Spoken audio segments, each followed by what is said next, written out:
Well, hello, everybody. Welcome here to a very intimate setting this evening. It's summer, and we are thankful that you came here to hang out with us tonight. For a little bit of an introduction, my name is Rachel Martens. I am a research engagement strategist, as well as a bereaved parent with CanChild and Kids Brain Health Network. And what you are attending today, if you haven't been to one of these previously, is Luke's Legacy Research Rounds. And this is a knowledge mobilization initiative that came out of the idea that information should be put in the hands of families. Just that's the end of it in terms of what the prevailing theme ends up being from that. And that is actually influenced by the memory of my son, Luke, who had such an incredible high confidence personality. He felt that he should belong at every table. And if you didn't feel that way too, well, that's a you problem, not a him problem. And so in terms of that, in memory of who he was, I really felt like this was an opportunity to share and make sure that everybody had a seat at the table. So what we do with these events ends up being utilizing a prevailing philosophy of the fact of equity, and that everybody in the room is essentially a colleague. And so this offers an opportunity for more productive dialogue and kind of levels the playing field somewhat as well too when it comes to whether or not you're a parent or a clinician. Everybody is sitting at the table together.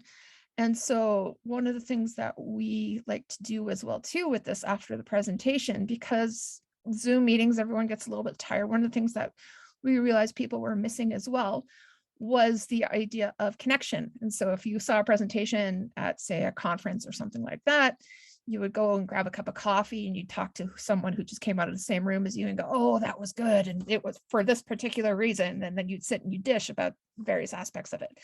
So what we have, which is entirely optional in attendance, but you're welcome to, we have an extended half hour past the hour where we just offer an opportunity for a social space to talk a bit about what we learned and just to decompress. And we also know that people in many cases still are sheltering in place to some degree as well too, and could honestly just hang out with some and socialize a little bit as well too. So it's an open space, and we hope that you are willing to join us afterwards, but it is entirely optional as well too.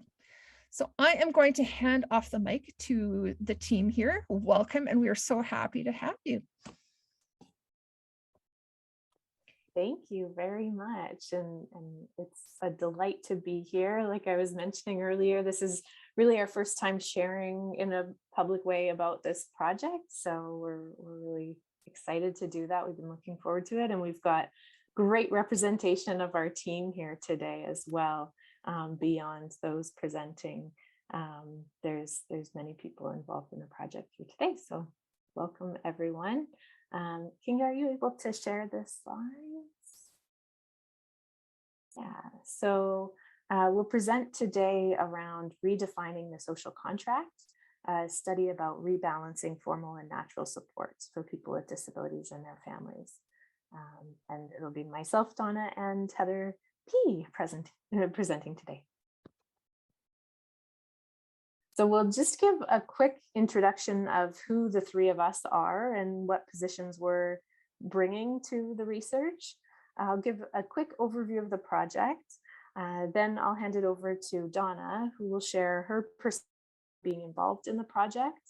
And then we're going to pass it along to Heather P., who will share some initial findings. So like I said, we're in early-ish days of the work, so we don't have full findings from the study yet, but we're working on an initial scoping review, and we'd love to share some initial findings with you and get some feedback from you around, if this is resonating or what your thoughts are around what we're finding. And then, of course, some discussion. We've got some questions for you if you'd like to engage with us around this work. Next slide, please. Yeah, so just to introduce me, then I'll give it to Donna and Heather to do a quick introduction. My name's Heather Aldersey. I'm a faculty member at Queen's University in Kingston. I've been here since 2014, and until very recently, most of my work was in an international context. So I did my PhD with families in the Congo, but I've worked in a number of places in Asia and Africa. and even did my work in the United States too. I did all my training in the United States. So had very limited engagement with families in a Canadian context. Then the pandemic hit, and I also had 2 babies. And so I started to look at turning research closer to home, in addition to the global work that I still have going on. And so that's when I reached out to Donna through a personal connection, who has introduced me to the world of researching with families here in Canada. So Donna, I'll turn it over to you. Oh, thank you, Heather. Yeah, so I came to this project with a lot of passion for many different reasons. I was initially introduced to Heather by her mom, who was a really, really good friend of mine in high school. So that's like eons ago, but we were like best friends and theater kids, really, in high school. And Heather's mom told me, "Oh, you got to meet my daughter. She's doing, work that I think you'd be really, really interested in." And so I was introduced, and we began talking about the Canadian context. And I had a million questions about how people live their lives raising children with disabilities in Africa. And this question about reinventing a social contract with disabled people in Canada and their families, and balancing paid and unpaid supports, was also of particular interest to me, because I've always been involved with the Planned Lifetime Advocacy Network movement, and did a lot of work with them, and co-founded the Ottawa affiliate of Plan, and worked as a global ambassador for TIES Personal Networks, which is the online platform that facilitates personal support networks. So for a million reasons, I just love this project, and I can't wait to talk more about it this evening, and to see where it goes and what the impact of our learnings will be on families in Canada and beyond. So Heather P. Hi, everyone. My name is Heather Pliley, and I'm one of the student researchers working on the project. I'm a PhD student in the Department of Sociology at Queen's University, and I'm supervised by the co-investigator of this project, Dr. Thomas Abrams, who you'll see in one of the boxes here. While my PhD research isn't on this area of disability studies specifically, I'm really excited to be a part of this project for a number of reasons, but one connection I have to this research is having worked in an organization that has some similarities to those that we are studying. Before moving to Kingston for graduate studies, I lived in Hamilton, and while I was a student at McMaster, and while I was there, I worked at Hamilton and District Extend a Family, which is a nonprofit organization that facilitates social opportunities for children with disabilities and provides respite opportunities for families. And while the services are for children, we saw a lot of the relationships that were formed at the events and programs move outside of the formal programming into more natural or informal types of support networks. So many of the children who were coming to the program and seeing other people that were there a lot over time ended up turning into friendships where families would get together and connect outside of the program, which was great to see. And along with that, there were many times where we would discuss transitionary or adult programming with families and the relationship between, as well as plans for formal and informal support as the children aged out of the program. So it's really great to be a part of a project like this, to see how these types of supports are explored, and to see what these networks look like outside of the formal organization. So I'm looking forward to sharing with you some of the early results of the scoping review our two student researchers are working on right now, and hearing your thoughts about the project so far. Thanks. Next slide, please, Nita. Yeah, so picking up from this story, when I wanted to start collaborating with families in the Canadian context, Donna, and together with Vicki Kamek and Alet Mansky and I and Rebecca Pauls all sat down, and I said, I want to do research that's meaningful to you all, to families in Canada. So what can we do together? So ultimately, after many, many conversations, we got to the overall goal of the project, to try to understand what is that right balance between formal and natural supports to families who have members with developmental disabilities. And you'll see there's kind of a two-part goal, and this is something that I love working with the family collaborators that I work with on research teams, is that focus on knowledge translation. It's not just research for knowledge sake. That's important, and you'll see that in the first part of that goal, but then that second part of the goal, to advocate for social policy and systems change that will value and recognize families and other natural community supports. And that's a really important piece of the project too, is we want to make a difference with the work that we're doing. And coming at this project from the idea that so often there's so much value given to formal supports. And I think you saw that in the COVID-19 pandemic, when that role of natural care, when families weren't considered essential to be in many of these different places, long-term care homes or the like, that there wasn't that same value. But I think there's ripples throughout our society where there's so much natural, or sometimes termed informal, support that's being provided by families and communities that doesn't have the same weight, that doesn't have the same value. So that's really the place where we're approaching this project from. Next slide, please. So this is just some terms to give you a sense of how we started from the framing of these different terms, formal supports and natural supports. In the course of our conversations, we're seeing it's really not as simple as these two definitions, and the lines between formal and natural supports can often be blurred and not easily classified into one pot or the other. And that's one thing that Heather and Caitlin and their colleague Julia are looking into with the scoping review they're going to share. And we're trying to understand, how are people talking about supports? What words are they using? How are they classifying these different things? That ultimately the goal is to improve the quality of life of the person with a developmental disability and their families. But this is just where we're starting from with definitions, but we realize they're imperfect. Next slide, please. So some more specific objectives of what we're hoping to do with this study is to firstly develop an understanding of intentional rebalancing of formal and natural supports in the Canadian context. To say, we recognize, we're not saying natural supports, like we have to put all our eggs in the natural support basket, because we recognize it is a balance. Families need formal supports, and it can be burdensome. You know, it's finding that right balance in the way that works best for each family, which can change from family to family, but it can also change over time, right? In the life course of a family, what is that right balance? But that's really what we're trying to understand is how do we create a Canadian social contract that really truly values natural supports as prime and looks at formal supports as coming in and supplementing where they're needed, as opposed to the other way around.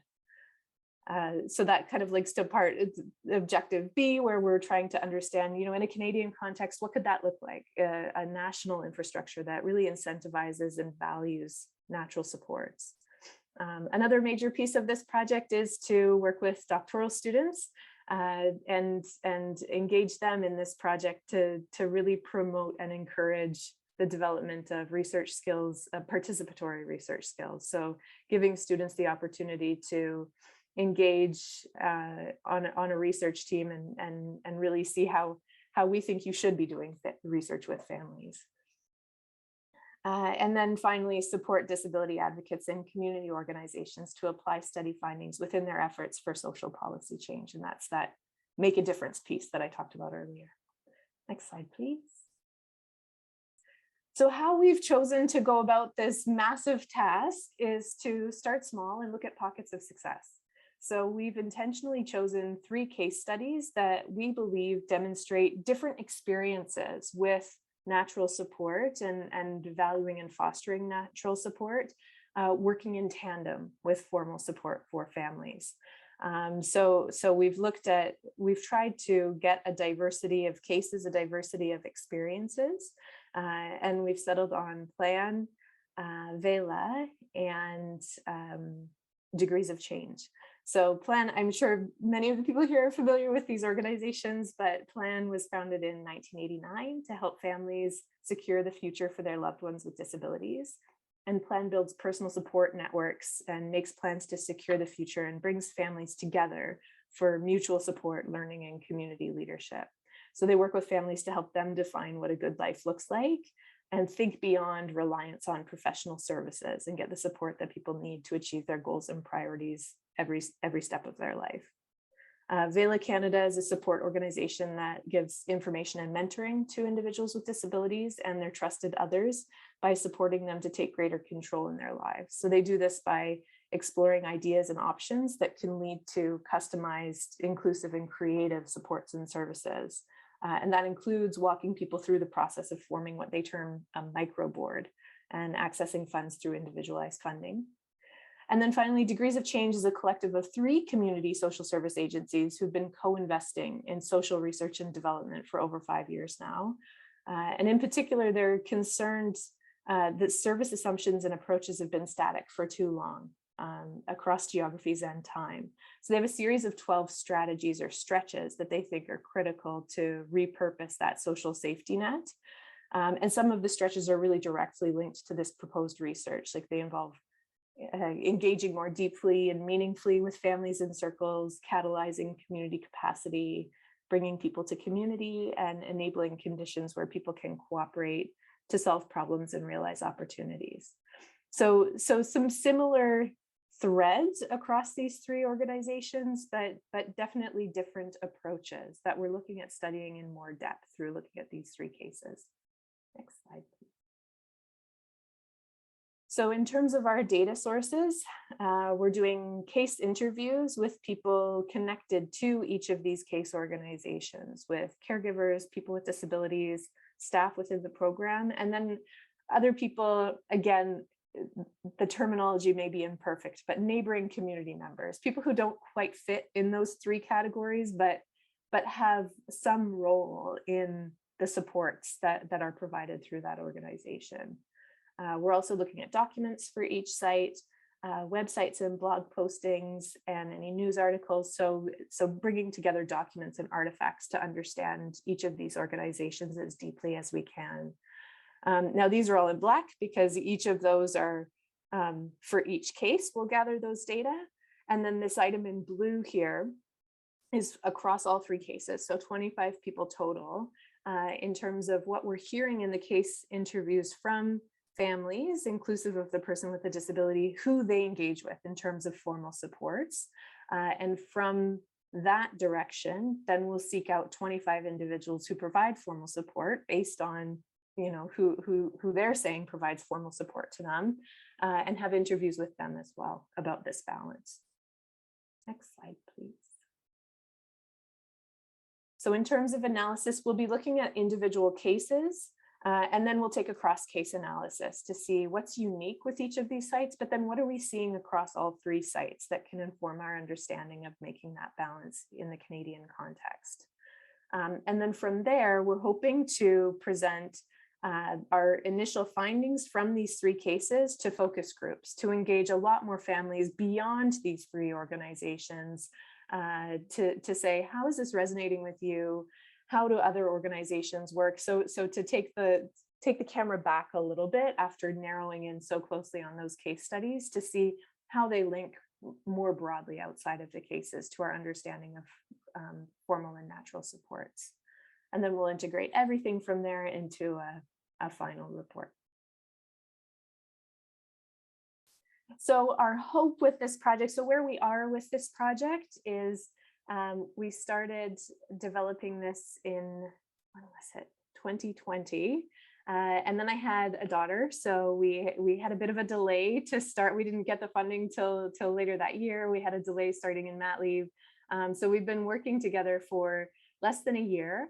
All of the interviews are underway. We've started a scoping review to help understand the literature around, how people are talking about supports in this context. But we're hoping to have initial case study write-ups this fall to then take it to the next stage. But interviews are moving along, and we're having some great conversations. So the hope is that we can use these results and put our results in the hands of families and leaders and advocates who can then agitate for change that would make sense for them and make their lives better. So I think, yeah, now it's over to Donna. Thank you. Thanks, Heather. That was a really, really fantastic, quick explanation of this project, which I think is complicated, and the concepts are profound, but not necessarily sort of mainstream. And so I thought, in terms of talking about my experience as parent partner on this project, I would start by talking about my family and our family's experience with paid and unpaid natural supports. So this is a picture of our family. And unfortunately, my daughter is not here because she was studying in the States, but that's everybody else, and cousins, aunts, uncles, best friends, my mom, who is fantastic, was fantastic. She died in 2018 at the age of 96. But you can see that, you know, look at her. She was just going strong right to the last minute, also smoking cigarettes and drinking rum and Coke to the last minute. So sometimes I talk about caring across ages and across abilities, and that's where I think natural care is just so fundamental, is that it responds, this concept responds to the fact that we look after many, many different people in our families all the time. And the two young men standing behind my sister and beside my brother-in-law, who's playing a trombone in this picture, these are two former caregivers of Nicholas. The fellow who's right beside my brother-in-law, Josh, he lived with us for a year. He was Nicholas's respite provider at home. But he became a dear friend, part of our family. We still consider him a very dear friend. We went to his wedding. And John Builder, who's behind my sister, Karen there, he started playing with Nicholas. I paid him a little bit of money after high school to play with Nicholas while I made dinner. And they played computer games. And John then evolved into a part of our family who did all of the medical care for Nicholas, same as me. I mean, he did everything. And he now has 2 children of his own. He's a very successful real estate agent. And all of these people represent a blend of paid and natural support that is a powerful safety net for Nicholas and for our family. And like Heather said, Nicholas will always require a ton of medical support because of his medical complexity. He has a lot of nursing, but his nurses are friends too. This blend of relationships speaks directly to the primary premise and purpose of these 3 organizations. And I'll speak specifically here to PLAN, which is founded on the principle that caring relationships are the key to a good life. And here you see everybody who cares very deeply about Nicholas. And they may be paid providers, but their relationship blends into natural support as well. Many of our best friends and Nicholas's best friends are former paid providers. So, this also speaks, I think, is a demonstration of the antithesis of a medical model of disability. This has love at its heart here. And like Heather said, the fact that we think of paid providers and paid services as the only kind of supports that matter. I challenge families to think, when did you have help that was helpful? Just think about that for a minute. And I can tell you that help that was helpful for our family was sometimes medical support that saved Nicholas's life, but other times it was my dear friend delivering food every week into an empty cooler on our front porch when it was the worst of times. And she put wine in there, and even like a really pretty hairband for me, like that is caring. And so this research project is so special. It's so unusual. Nobody is looking at these questions that are fundamental to how we actually do I was going to say survive and thrive as families.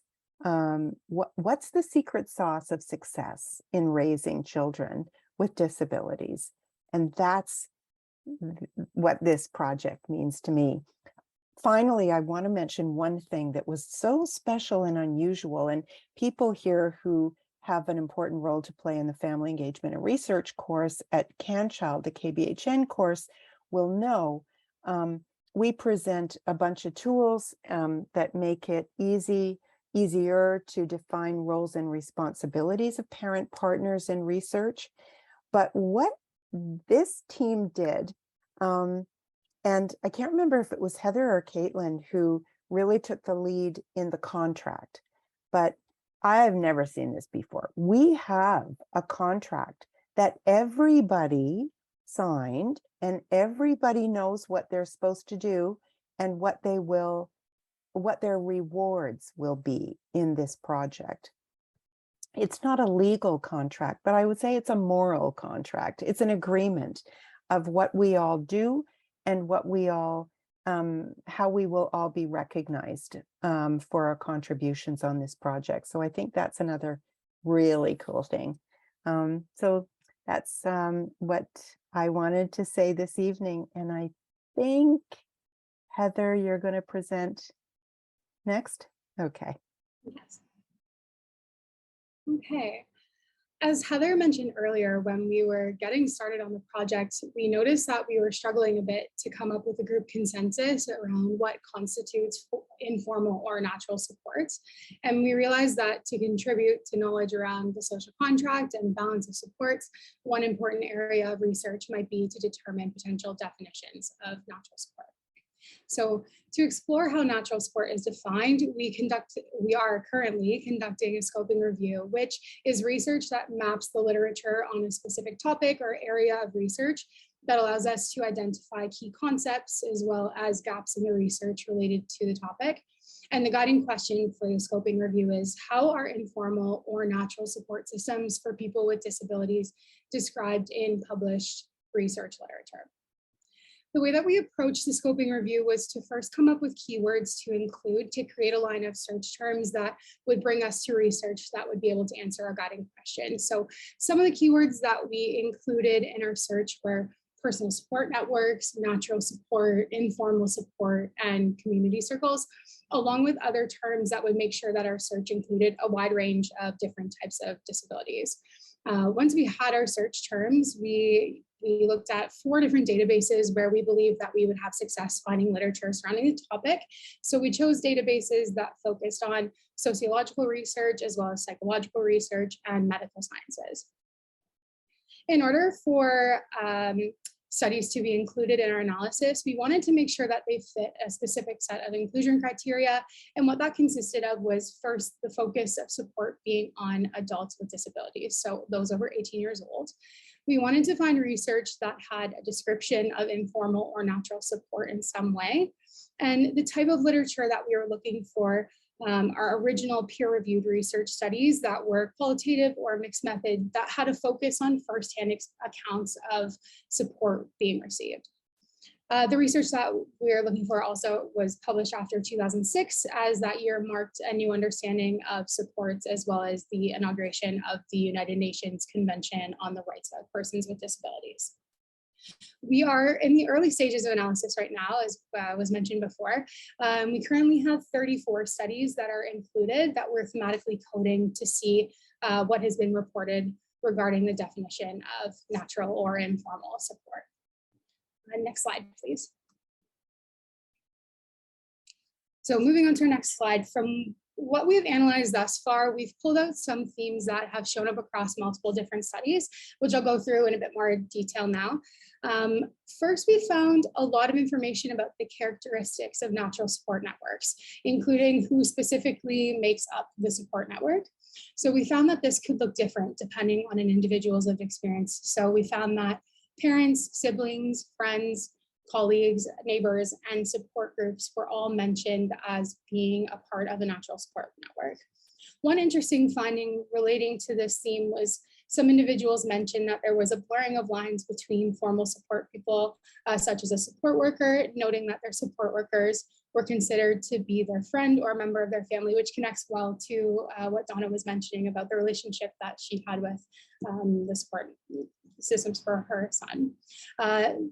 This is an important finding to note because we can see that formal support workers wear multiple hats and can become a part of someone's life in a different way than may be expected, which can change the way we understand the characteristics of natural support works.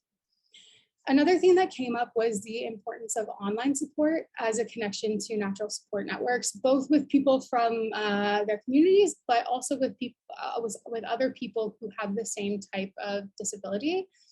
Reading about this type of support in the research was really insightful because it highlights how natural support networks aren't only in-person types of support that we may commonly think of. And some of the participants in the studies who used online support as a connection to others with the same disability as them talked about what that provided in a few different areas. So first, online networks allowed for the sharing of their lived experiences, which was said to be a really valuable type of connection. The connections provided access to information that may not have been fully accessible in the past. So one example of that was being able to share or gain information about or experiences with new assistive technologies that were only available in other countries that someone wouldn't have access to or knowledge about.